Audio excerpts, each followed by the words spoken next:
Hey team, Browncoat here. I know it's been a while, but real life has been getting in the way for the last few months. Not to mention what's going on around the world. But either way, I thought I'd come back strong though, with one of our favourites here at the Koru-Cottage, a hardware review. Now the Sennheiser GSP 370 wireless gaming headphones, and particularly their use on the PS4, is what I'm going to look at. Also, take note, I would do the voiceover using the 370's mic. Consider it the long form mic test. Alright, let's dig into it. In the box itself, it's a pretty minimalistic affair. Headset, USB dongle, micro USB cable. That's it. Literally that's it. Features wise, the GSP 370 doesn't actually boast a huge array of goodies except for its standout advertised 100-hour battery life. Okay, so on the headset itself, it's a tangibly power switch, an indicator light that shows percentage of battery life left depending on the color that it's displaying, and the USB charging slot, and then a big old volume knob, and that's it. Nothing else, no mute buttons, no nothing like that.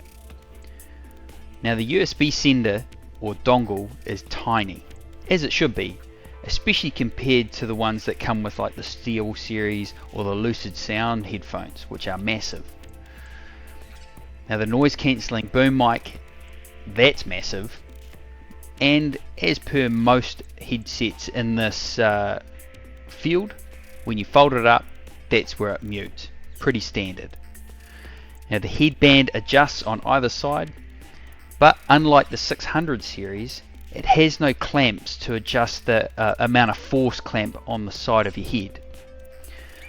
Now the padding on the headband is good, and it was never uncomfortable for me. The stars of the show are the ear cups though. The shape, the fit, the way that they sit on your head long term is awesome. I can't understate that.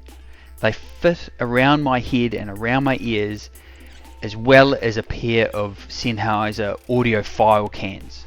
They're just designed to sit there and sit there long term.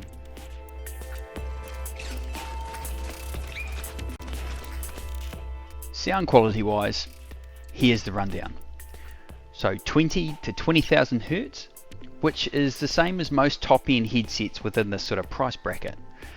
But they have a sound pressure level of 117 decibels at 20 ohms, which, granted, you don't want to run them at 117, but it shows the caliber of the drivers and their ability to output quality audio using less power when compared to similar headsets. Now, it's not the be all and end all, and it depends on what audio file you talk to, but it points to the overall impedance and the quality of the technology in the speakers. Return to the fight. So, what does this all mean though? When combined with the comfort of the head cups, which is what I touched on before, they sat on my head all day, and there was no problem with the closed sound stage, which oftentimes I'm not a big fan of, but the audio felt crisp and it had defined trebles and then plenty of texture in the deeper tones. I actually found the overall sound stage when I was playing multiple different sorts of games as being very whole, and it felt like I wasn't losing any definition. And I'm more of a fan of the stereo output as opposed to the virtual surround sound, because you're just trying to trick your ears where two speakers are two speakers. But the stereo output hit all the right notes for me, and I had the definition both up high and then down low. I was really impressed with them. Okay, so what I'll do is just boil this down into the good, the bad, and the ugly.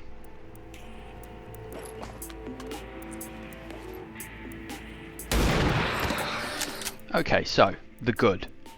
The audio quality. I touched on it before, but I just want to reiterate, it's seriously good. Like, seriously. Better than my Arctis 7s and better than my Lucid Sound 41s, which these have been my go-to headphones for ages. Now comfort wise, the 370s are brilliant. even better than my Steel Series headphones, which are renowned for their comfort. The shape of the 370's cup and then the clamp force, for me at least, was perfect, and they feel like nothing as they're only 285 grams, almost 100 grams less than my Lucid Sound LS41s. And then the final, which you cannot overlook, is 100 hours of wireless battery life. Now I got up to 80 hours and just stopped counting. 100 hours, wireless headphones, amazing. Okay, so the bad. I hate big sticky out boom mics, but I can't argue with the result. As you can hear, it sounds pretty good for a video game headset, especially a wireless one. Another bad thing for me though, no side tone. Now it's very much a personal thing, but I hate not having my mic traffic in my headset. It's just a pet peeve of mine, everyone's different. And then the other thing is there's no separate chat volume wheel. I can't adjust the chat volume in my headphones on the headset. I have to go into the PS4 interface, which is just a pain.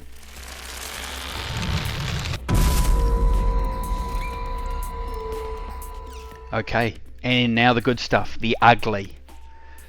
Now, I'm picking holes here a wee bit, but it's still stuff which is slightly annoying. Alright, no 3.5mm input. As you saw on the footage when I did the initial unboxing, there's not a lot of plugs. There's a USB recharging plug, and that's it. It limits this headset to dongle connections to a PS4 and a PC only. It can't be plugged into a Switch or the Xbox One controller as a wired headset. Like, not at all. It is a wireless only headset, which limits its usability. And then the second is the price. Now, if it's not on sale, these headphones sit at the top price bracket for a wireless stereo headset. That said, nothing in that price range comes close to the battery life on offer. So it's very much a balancing act that you'll have to go through. Alright, so there you go. A really well built, super comfy gaming headset with best in class battery life. It lacks a lot of features though, like the chat volume adjustment, no side tone, no 3.5 input, but I can't hide from the most important feature on the headset. They sound sublime and they fit perfectly. I mean, what more can you really ask for? Okay, anyway, that's enough from me. Feel free to ask questions below, and remember to keep an eye on Koru-Cottage.com for other coverage in games. Alright, thanks very much.